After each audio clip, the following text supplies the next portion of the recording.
Саламатсыздар ма оқушылар? Біздің бүгінгі тақырыбымыз ілгері эпостық жырлар, Қыз жібек жыры. Оқу мақсаты: көркем шығарманың мазмұны мен пішіні, әдеби шығарма сюжетінің құрамдас бөліктері. Шығарма үзінділерімен жұмыс, көркем шығармадағы кейіпкерлер бейнесін ашып, үзінділерін жатқа айту.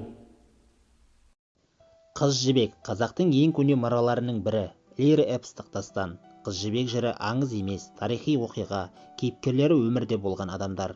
Жырдың негізгі кейіпкерлері Төлеген мен Жібек бірін-бірі шын сүйген ғашықтар. Бірақ әке батасынан аттап кеткен Төлегеннің өлімі мен Жібектің қайғылы тағдыры талай жанарларға жас үйіртпей қоймайды.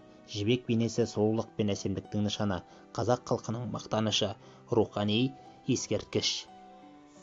Қыз жібек жыры екі бөлімнен тұрады. Бірінші бөлімінде Төлегеннің Жібекке үйленуі әңгімеленсе, екінші бөлімінде Жібектің Сансызбаймен қосылғаны баяндалады.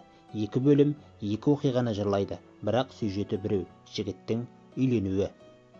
Шамамен 17 ғасырда қазақ даласының батыс өңірінде, яғни кіші жүз қазақтар арасында дүниеге келген жырдың нұсқалары арасында айырмашылық аз. Яғни болса, кейбір сюжетті қосындылар мен суреттеу, баяндаулардағы қысқа немесе кеңінен толғаушылық болса керек. Аталған жырды алғаш рет Александров 1880 жылы Мұсабай ақыннан жазып алып, ұзын ырғасын қара сөзбен орысшаға аударған болса, татар мұғалімі Палеолла Тухпатуллин Жайсан өңірінен жазып алып, 1894 жылы Қазан қаласында кітап етіп бастырған.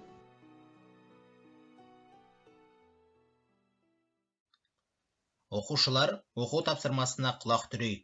Қыз жібек жырының бастапқы 3 бөлімімен танысып, фабуласын жазыңыз. Яғни Төлегеннің жар іздеуге аттануы, Төлегеннің шекте еліне келіп Қаршығамен кездесуі, Төлегеннің шекте елінің қыздарын көруі.